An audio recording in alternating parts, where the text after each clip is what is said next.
Hi, welcome back to MathStat 343 probability. So this is lecture 29. What we're going to do today is we're going to complete the proof of the central limit theorem in the general case, assuming some results from complex analysis. It was either a very good or a very bad decision not to finish this before Thanksgiving break.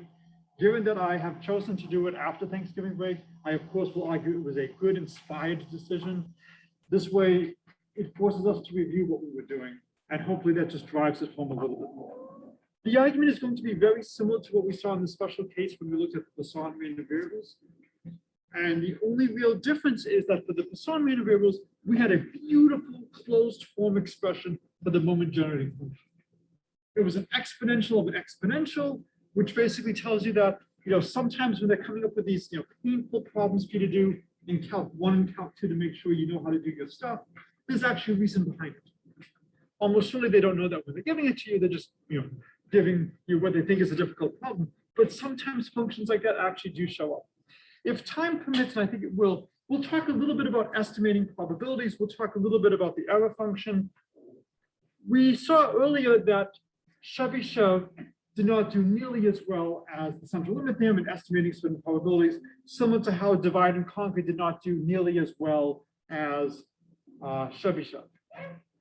I'm sorry, dividing and conquering did not do nearly as well as Newton. And the idea is the more you know about a distribution, the better you should be able to do. And so when we talk about convergence, are there good ways to estimate what the probabilities are going to be?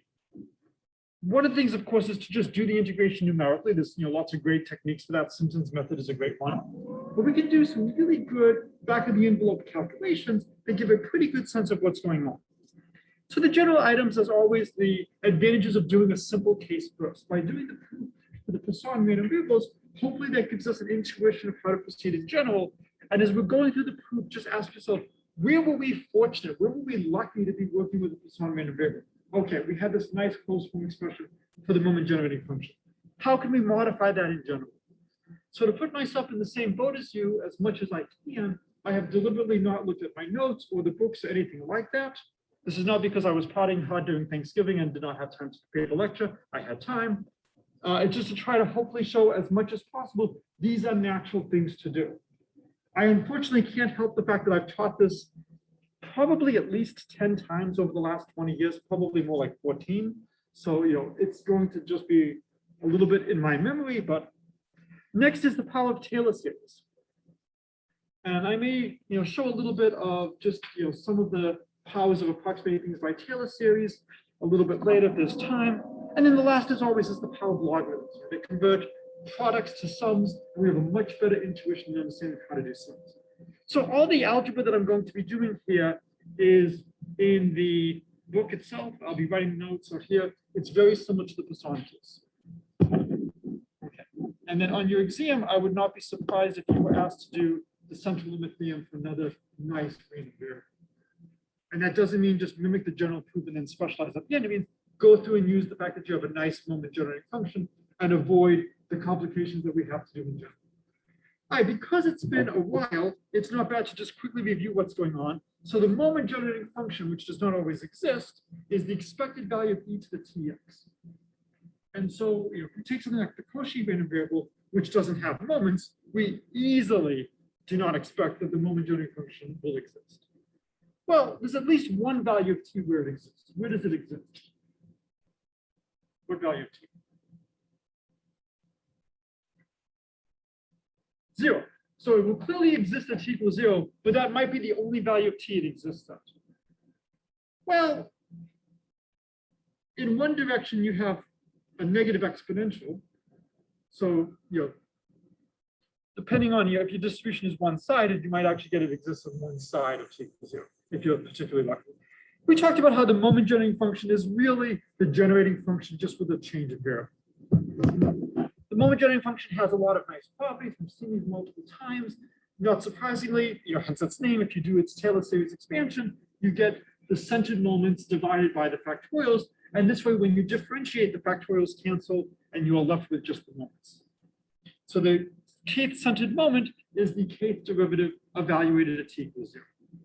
We have this beautiful result that the moment generating function of alpha x plus beta is equal to e to the beta t times the moment generating function at alpha t. And then the last one, which we truly love, is the moment generating function of the sum is the product of the moment generating functions. So this is the key relationship. The moment generating function of a sum of independent random variables is the product of the moment generating functions. And if they're all the same, then it's just the first one to the nth power. And the idea is that maybe we can expand the moment generating function to the nth power. And we just have to be careful about where we evaluate things. One of the only disadvantages of lecturing on a tablet like this, rather than having things on the blackboard, is on the blackboard, I would have some of these facts just constantly displayed for you to remember. So I will occasionally paste them again, but if you ever want me to put something back up, just let me know. We've talked a lot about standardizing random variables. So this is a terrific process to do so we can compare apples and apples. We take a random variable, we subtract its mean, we divide by its standard deviation, and now we have something that has mean 0 and variance 1. This is the reason why we have a central limit theorem, why everything is converging to one distribution. If I give you a nice distribution, and depending on how much analysis you want to do, you can have arguments as to exactly what is nice. Sometimes if you just have the third moment, maybe the third plus epsilon moment converges, then you have a nice distribution. Sometimes you assume all the moments are finite, something like that. So this is telling you whatever distribution I give you, if the first and the second moments exist, I can always adjust things so that it has mean 0 and variance 1. So all probability distributions to first order and second order look the same once they have finite mean and finite variance. So it's going to be very hard to tell them apart. You have to get all the way down into the third moment or the fourth moment if it's symmetric about 0. And that's why we have this great universality. And this is not emphasized nearly enough as to why the central limit theorem emerges. It emerges because when we're doing the calculations, we don't really see the higher movements. We don't see the shape of the distribution, except in the error term and the rate of convergence. Okay, and then we need the moment generating function of the normal. So in general, it's either the mu t plus sigma squared t squared over 2. We'll be using the standard normal. So since mu equals 0 and sigma equals 1 in that case, it's just e to the t squared over 2. Okay. This is something that just has to be known until you graduate from this class. All right. So the big theorems we've had before is essentially, just briefly summarizing, we've seen this before. Cross your fingers, pray to the gods of complex analysis that everything is legal. And then the idea is, if you have a sequence of random variables whose moment generating function converges to the moment generating function of the standard normal, then the associated probability density function converges to the density function of the standard normal. That the moment generating functions converge implies the corresponding probability density functions converge. What you really have to do is you have to invert the moment generating function, which is an integral. And so there are techniques in complex analysis that let you do that in certain circumstances. We will not go into that in this class. If you want to see that, come to complex at 11 o'clock. All right. So we talked a little bit about what to do when the moment generating function doesn't exist. You look at the characteristic function. And all that happens is rather than looking at the expected value of e to the tx, you look at the expected value of e to the itx.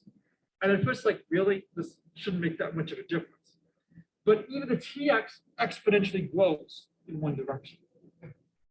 E to the itx, that's cosine tx plus I sine tx, always has absolute value 1. So the characteristic function always exists. If you speak with a different accent, instead of saying characteristic function, you would say Fourier transform. If you are a physicist, you might actually be happy that there's not a 2 pi. If you're a mathematician, you might be upset that there's not a 2 pi, or maybe even negative 2 pi. But essentially, it's a Fourier transform. And it always exists, which is wonderful. Right. So we've seen this again numerous times. Again, it's just, this is the first class after Thanksgiving.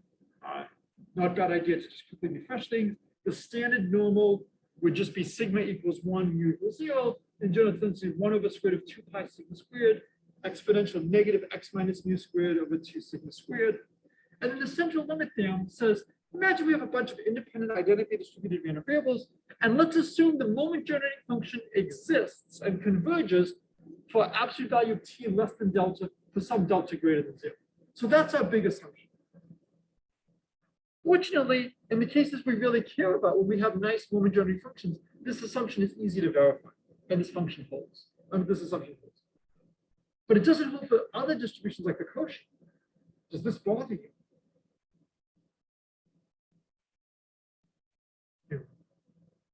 the assumption that the moment generating function exists for t less than delta in absolute value doesn't hold for the Cauchy.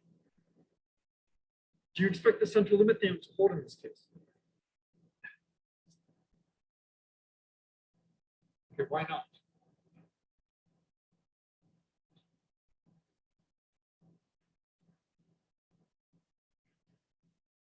Well, no, the theorem is saying that the conclusion is that the average of your observations, I sum my observations that I write by n, I subtract off the mean, I divide by the standard deviation, that converges to the standard normal. This is just to help me do the proof. The proof I'm going to give uses the existence of the moment generating function, but that's not necessarily essential.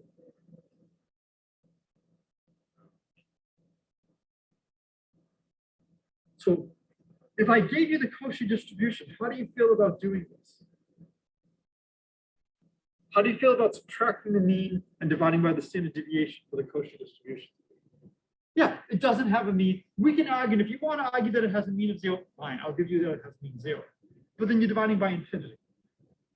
And so we can't even look at the conclusion for the Cauchy distribution. So I'm not that worried that the Cauchy distribution doesn't satisfy this, because I can't apply it.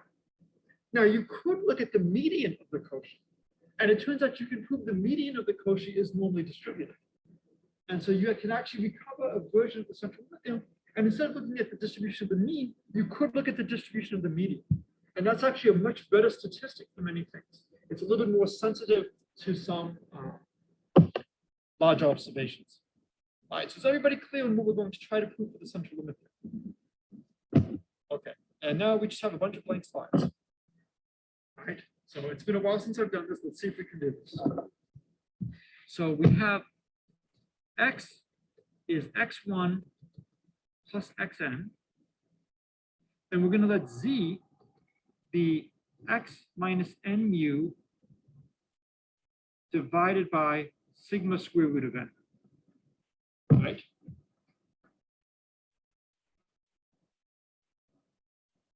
So that should have mean 0 and variance 1, because the mean of x is going to just be n times each individual mean. And the variance of x is just going to be n times the variance of each. So if I want the standard deviation, I would take the square root of it. Is everybody comfortable that this is what we want to study? And I can write this as 1 over sigma root n x minus square root of n over sigma.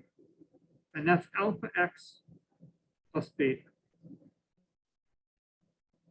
And again, I'm just trying to set things up so I can use the results from before.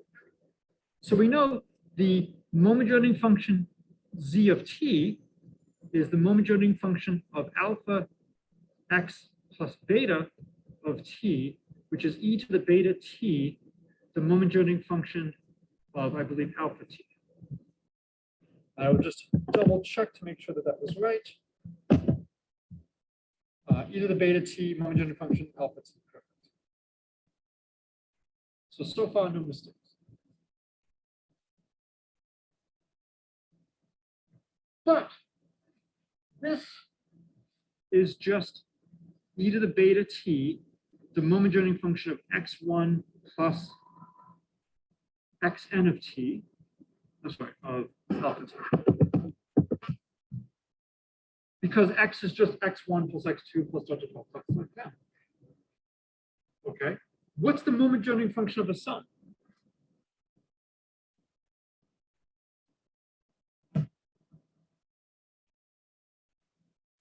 It's the product of the moment generating functions. So this, and since they're all the same, this is e to the beta t, the moment generating function x1 at alpha t raised to the nth power. And so far, I've just been writing beta and alpha. Let's actually put in what beta and alpha are. So beta is equal to negative square root of n over sigma. So this is e to the negative t square root of n divided by sigma. And then we have the moment generating function of x1 at alpha t. Alpha is 1 over sigma root n. So this is going to be t over sigma square root of n. And I raise this to the nth power. It is extremely easy to get lost in the calculations. So let's take a breath. Let's stop and let's look and see what's going on. And ask you, are you afraid about it? We have e to the negative t square root of n over sigma. As n gets very, very large, remember t and sigma are basically fixed. This is going to go to like e to the negative infinity, which is going to go to, it's going to go to 0. Okay. Now over here we have something raised to the nth power. So as n goes to infinity, that could actually become quite large. If you had your choice, if I was kind of not, but if I was, what value would you evaluate a moment generating function at?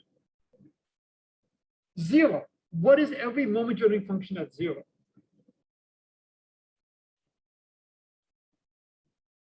1, right? The moment generating function at 0 is just the expected value of 1, which is just 1 because it's a probability distribution. So if I was truly kind, I would give you the moment generating function at 0. All right, let's see how far from kindness I am. I'm giving you t divided by sigma squared of n. If t is fixed and n is going to infinity, this is getting really close to 0. So I'm essentially giving you the moment generating function very close to 0. What that means is if the moment generating function is given by a Taylor series expansion, I really don't need that many terms. And then I should be able to well approximate this by what's going on. Okay. Now the other thing is, as soon as you see this, what should you be thinking of?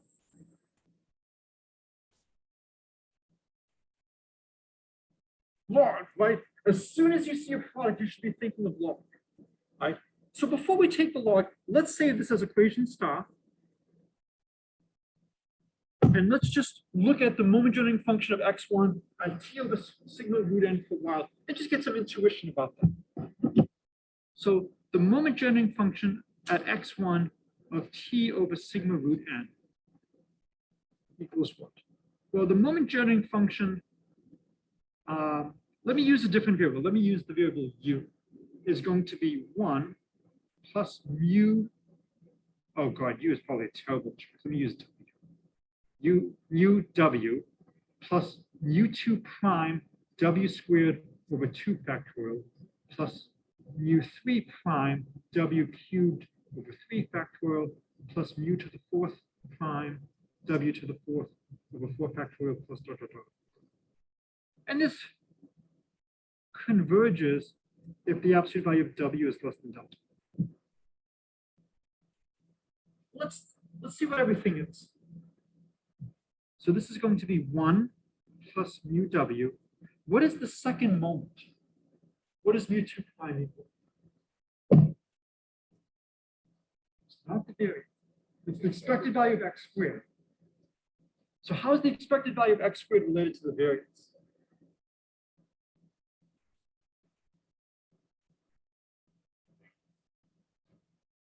So this would be the variance plus the mean squared. Because the second moment minus the square of the first moment is the variance. So the second moment is then the variance plus the square of the first moment. And then there would be w squared over 2 factorial. So I'm just going to leave this as mu3 prime w cubed over 3 factorial plus dot dot dot. So again, the difference is I have a generic distribution now. I don't have a nice moment generating function. For the Poisson, I had a nice moment generating function. I did not have to do this step. Now let's put in for w t over sigma root n. So we have the moment generating function at t over sigma root n. Well, the first term is just 1.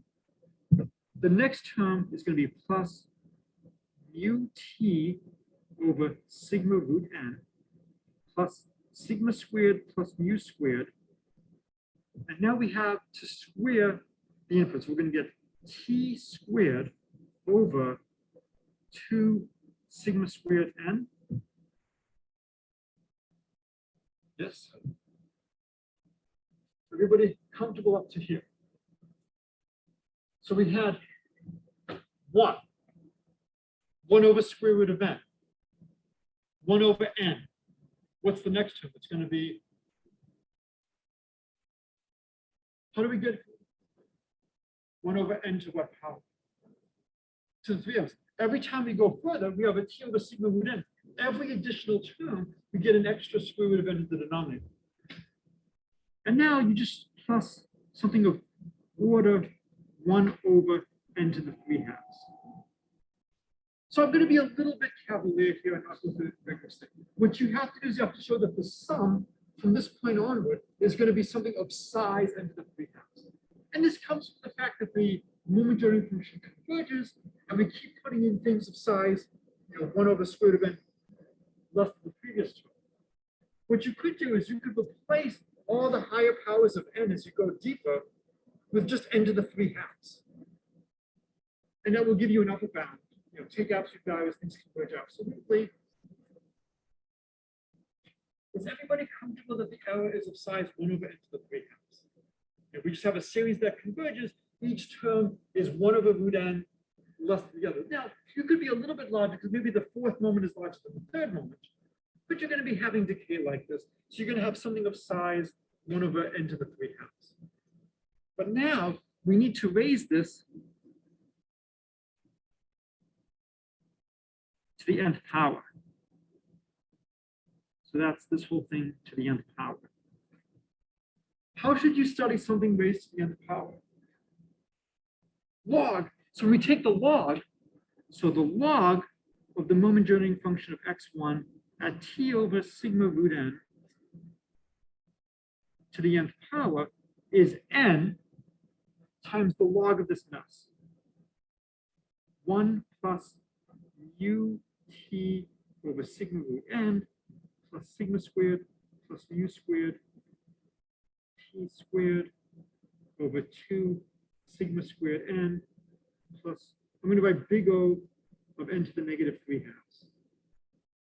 Big O for order. Okay. Lovely. Now we have to Taylor expand the logarithm. Okay. Well, what's the log of 1?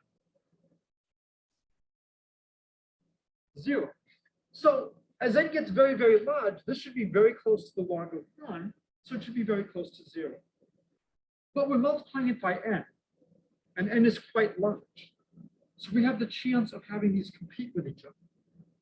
All right, so let's recall. Oops. I must have gone the wrong direction. Nope. Okay, I just didn't leave myself enough room.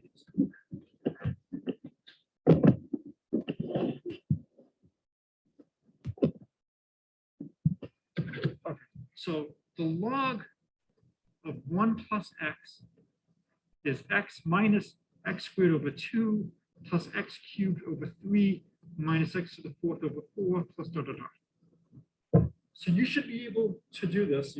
The Taylor expansion of f at 0 is the sum, and goes from 0 to infinity, of the nth derivative at 0 over n factorial times x to the n. Now we just start differentiating 1 plus x. If x is a small positive number, what can you tell me about the log of 1 plus x? So if x is a small positive number, what can you tell me about the log of 1 plus x? What kind of number is it? It's near 0, but be more specific. Positive. The log of 1 is 0. If x is a small positive number, the log of 1 plus x is positive. Oh, good. Looking at x minus x squared over 2. Good. This is going to be a small positive number. Excellent. So now, the nightmare continues. I'll take a screenshot.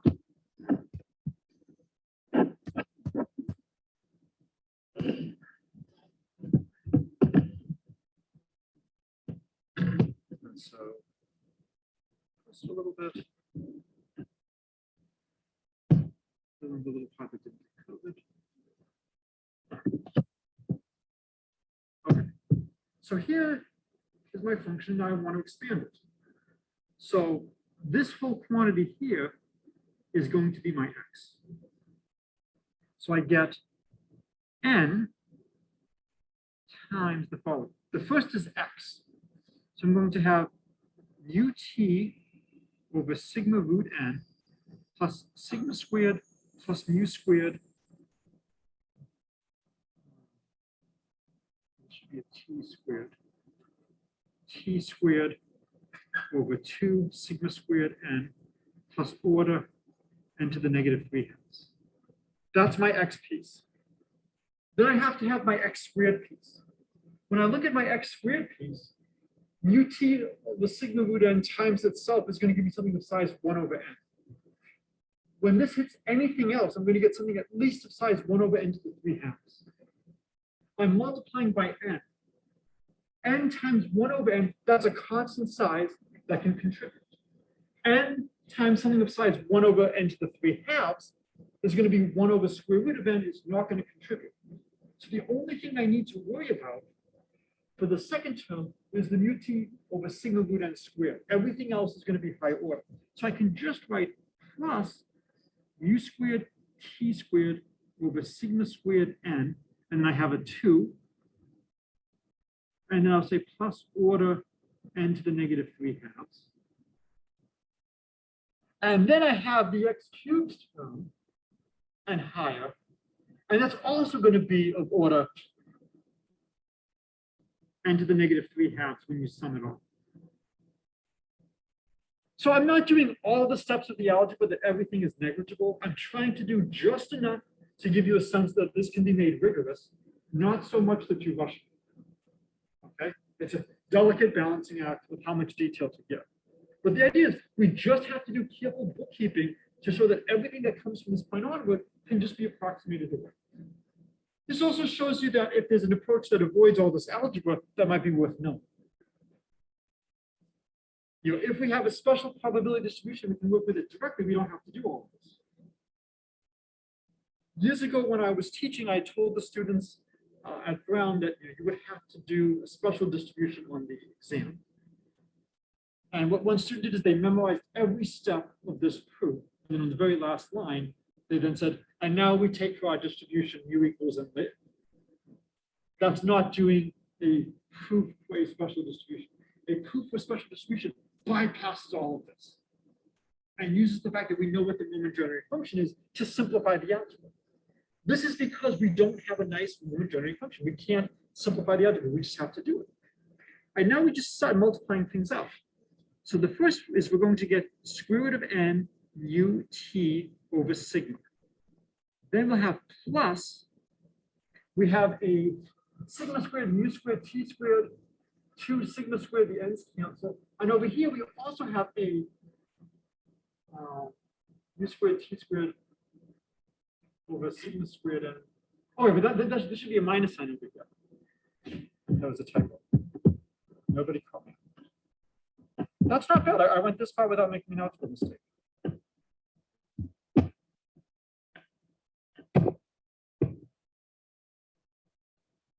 Right, because it's negative x squared over 2. So the n's cancel. The n's cancel. Oh, this term and this term are both over 2 sigma squared. They both have a t squared. The mu squareds cancel. I've got a sigma squared over sigma squared. The sigmas cancel. Right? The 2's reinforced now. No, so the 2's don't reinforce. This is now gone. So I have plus t squared over 2. Right? And then everything else, the n hits, so I have order n to the negative 1/2. No, because I'm multiplying by n. So as n gets very, very large, this goes to infinity. This is really nice. Remember, this is the log of the moment generating function. If you exponentiate that, you know, that's the standard normal's moment generating function. Unfortunately, this piece going off to infinity is kind of troublesome. What's going to kill that?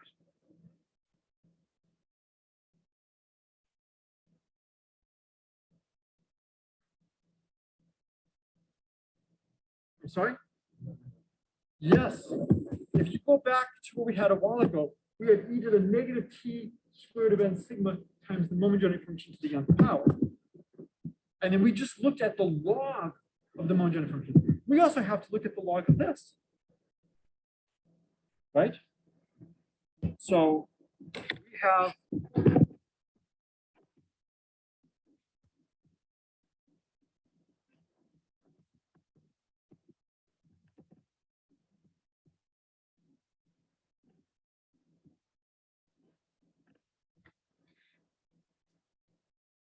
we have the moment generating function z of t was equal to this. So the log of the moment generating function z of t is going to be negative t square root of n over sigma plus n log moment generating function of x1 of t over sigma square root of n. So we have negative t square root of n over sigma plus, and what did we just see a moment ago? It was square root of n mu t over sigma.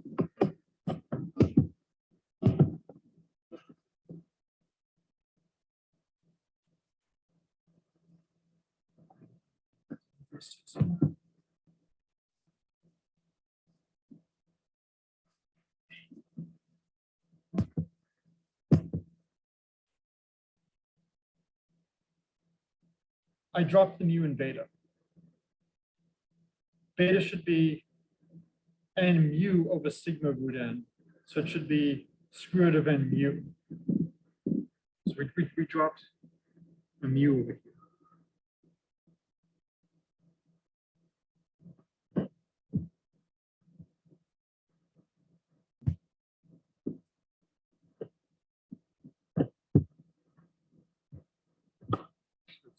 Mu square root of n over sigma.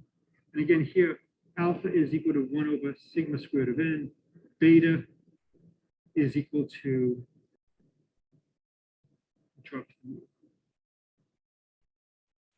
square root of n mu over sigma.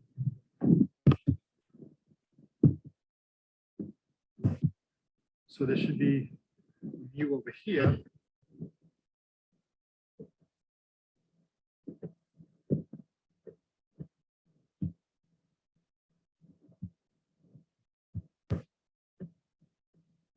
I can't erase it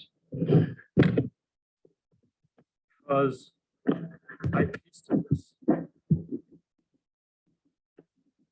Just put a white box there and then just write on the white box, and we'll have negative t mu square root of n over sigma.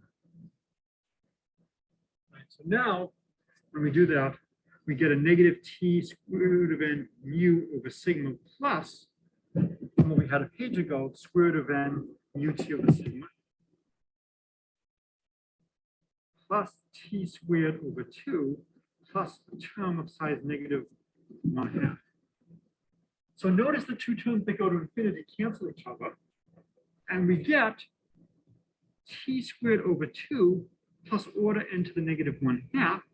Well, if that's the log of the moment generating function, then the moment generating function is just going to be e to the t squared over 2, e to something of size n to the negative 1/2. As n goes to infinity, what does n to the negative 1/2 go to? 0. And so what does e to the 0 go to? It goes to 1. So this, as n goes to infinity, goes to e to the t squared over 2, which is the moment generating function of the standard number.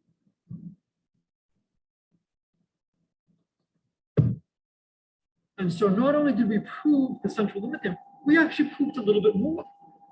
We have some idea of how rapidly the moment generating functions are converging. What we don't know is how to translate information from how rapidly the moment generating functions are converging to how rapidly the densities are converging. And according to the Moses method of statistics, when he came down from Mount Sinai, there was another tablet which was smashed. And that tablet had some statistical advice and laws. And what does that say about n for doing statistics in central limit theorem? Yeah, and what is considered large in statistics class, for those of you who've done statistics? If your n is of this size, you are allowed to use the central limit theorem. Yeah, if n is 30, yeah, sure. I can come up with a probability distribution. I'm sure with n equals 30, it's not doing a great job. You just have really slow convergence. I would probably choose something that has a really high third moment. And you can see that this term over here, the lead error is coming from the third moment. Then comes the fourth moment, then comes the fifth moment. So you get an idea of how the shape of the distribution affects the rate of convergence. It comes in the error term over here. But this is the proof of the central limit. And again, the only things we've assumed is one, that the analysis I'm doing for the sums is legitimate. That I can just say, yeah, you can approximate all these resulting terms, which is not too bad. With a little bit more work, I could do that. I don't think the payoff is worth it. If you want, it's a really good exercise to try to write that up rigorously. But I think this is enough detail. The second is these big results from complex analysis. Okay, well, just because the moment generating functions converge, why does that mean the densities converge? If the densities converge, the moment generating functions converge. Yeah, that makes more sense because the moment generating functions are, the expected value of e to the tx. So sure, if the densities are the same, then the integrals are converging between the same integral. I see that direction. The other direction is a little bit harder. Knowing that these integrals converge, why does that mean the densities converge? And the reason we have to be careful is we've seen examples in the previous lecture of what can happen when you have some probability distributions that have the same integral moments, but does not mean that they have to have the same density. Okay, any questions on this proof? We now have a greater appreciation of the Poisson and having a nice moment generating function, not having to. This isn't that bad. As an aside, stop the share. So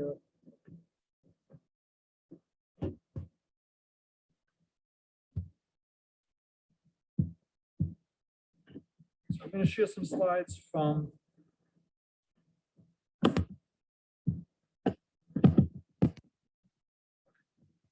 this is from the lecture I'm going to be giving in complex analysis later today on Taylor series. Here is the code. I can make the code available to you if you want. And this is just looking at what happens as we take more and more Taylor coefficients. So I'm looking at cosine. You can actually adjust what point you want to look at. I'm looking at the point x equals 0 that we're most familiar with. If you take just the 0th order Taylor series expression, not surprisingly, it's not that great. If you take just the second order, 1 minus x squared over 2 factorial, it's actually not terrible. As you get, closer to a full period, it gets worse. But even up to, minus 1, 1, it's not bad. If you take the fourth order, you almost have a full period without being too bad. At 6, you're still a little bit shy, but you're not too bad. And then as you go further, by the time we get to 24 and 28, there's really not that much of a difference anymore in the first fundamental period of how well we're doing. In terms of the next periods, yes, it makes a bit of a difference. But for the first bit, by 24, we've already got more than that. And the reason is, at this point, you've got 24 factorial. X is between minus pi and pi. So the 24 factorial just beats the hell out. And the idea is that the higher and higher terms contribute less and less as you go further if everything is nice. And then just if you look at the first couple of things, that should be enough to describe what's going on. It's the same as what we just did with the moment generating function. That the first two moments really control what's going on. The higher moments really don't play that much of a role. They affect the rate of convergence. And it all comes down to how we are normalizing this. Okay, shifting back to our notes.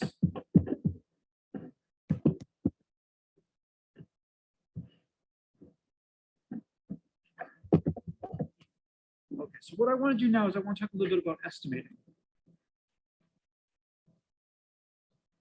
What is the probability that the absolute value of x is greater than n if x is a standard norm? Well, this is going to be twice the integral from n to infinity of 1 over square root of 2 pi e to the negative x squared over 2 dx. We're going to estimate this. Well, we can write x as u plus n. As x goes from n to infinity, where does u go from? 0 to infinity. And dx is just equal to du.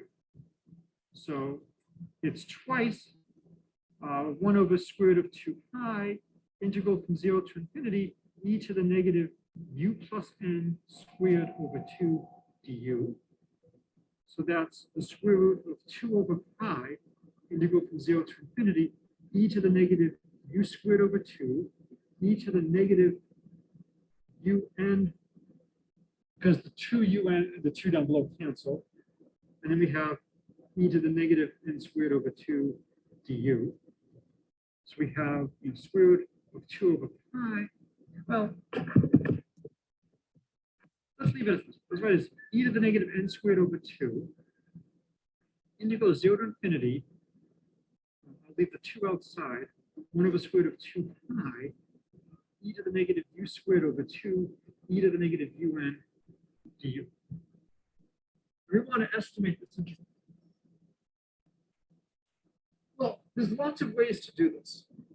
One way to do this is to know, hey, wait a minute, I can drop the e to the minus un because this is always at most 1. And if I drop that, this is just half of a normal, right? A normal with mean 0 variance 1. So this is at most 1. So we get it's less than equal to, now the 2 is going to join in with this and give us the area of the standard normal. So we get it's at most e to the negative n squared over 2. So that's not a bad estimate that we can get very easily. How many of you are familiar with the Cauchy-Schwarz inequality? So if you have two functions f and g, the integral of fg is less than equal to the square root of the integral of f squared plus the square root of g squared. If you know the Cauchy-Schwarz inequality, do the Cauchy-Schwarz inequality with both of these functions. And then you can use the fact that you actually have an exponential decay here, and you're not just throwing that away. Or the other thing you could do, and again, it's sometimes worth looking at things multiple ways. What is the, we have, it's equal to 2 e to the negative n squared over 2, integral 0 to infinity, e to the negative u squared over 2, e to the negative un du. This is at most 1. When we had, 1 over square root of 2 pi. So I could actually drop the e to the negative u squared over 2. And so this is then less than equal to 2 e to the negative n squared over 2, integral from 0 to infinity, 1 over square root of 2 pi, e to the negative un times n du times 1 over. What's the integral of that exponential?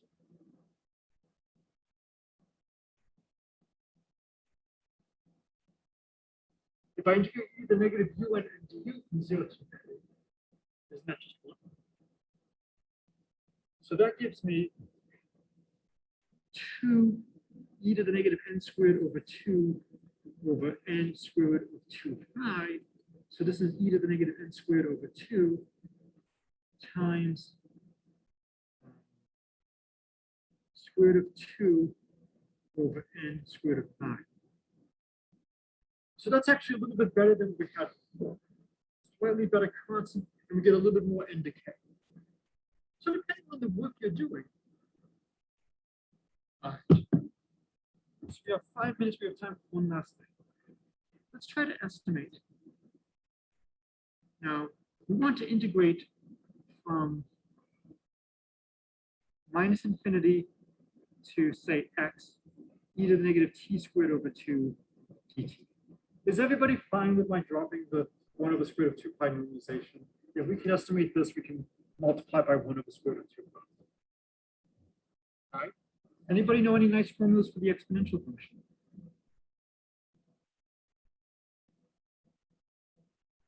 E to the u is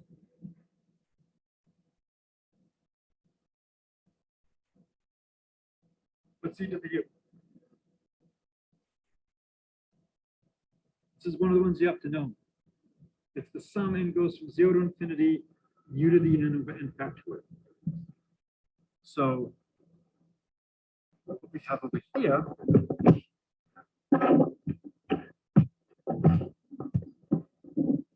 not sure this was actually faster.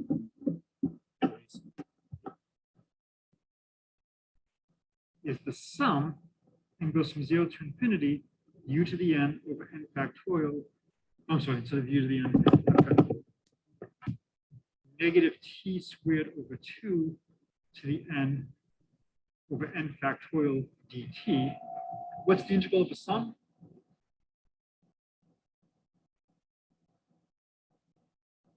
Integral of the sum? Sum of the integrals, right? So this is then the sum, n goes from 0 to infinity, 1 over n factorial. We have a 1 over 2 to the n. We have a negative 1 to the n. We have the integral from negative infinity to x of t to the 2n dt. What is that integral equal?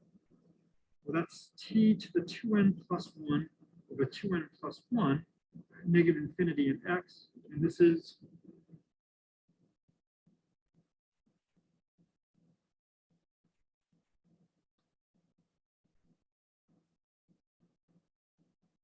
what do you get when you, yeah, this is just negative infinity. Well, so you get basically, it's an infinity.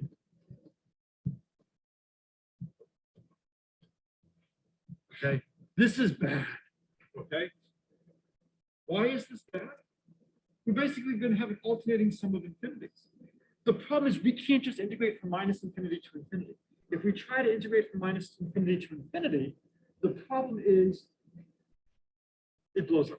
So we can't do this interchange. All right. Is all hope lost? No. We just have to be more careful.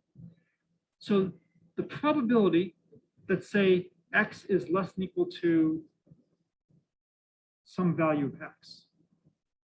This was, the probability negative infinity less than x less than equal to x. Let's instead compute the probability 0 less than equal to x less than equal to x. If we could compute this, well, if I give you the normal, what is the probability in this region? Probability x less than equal to 0 is 1/2. So if we know this probability and x is over here, we would just add that. And if it was on the other side, we would just subtract that. So we use the fact that we know what the probability is up to 0. And this is where you can look at up something that's called the error function. And so now, if we take what we had a moment ago, and we integrate from 0 to x, 1 over square root of 2 pi, e to the negative t squared over 2 dt, and now write that as 0 to x, 1 over square root of 2 pi, the sum then goes from 0 to infinity of negative t squared over 2 to the n over n factorial dt. Now we will have a sum n goes from 0 to infinity, 1 over square root of 2 pi, 1 over n factorial, 2 to the n, negative 1 to the n. And now when we integrate t to the 2n, we get t to the 2n plus 1 over 2n plus 1. And then we would have x to the 2n plus 1. And that sum will converge. We have plenty of decay there. And so we can't just do the integration directly from the beginning, but if we use this beautiful observation that we know it up to 1/2, then we can make it work. All right, this is a good place to start, a tremendous amount in one day.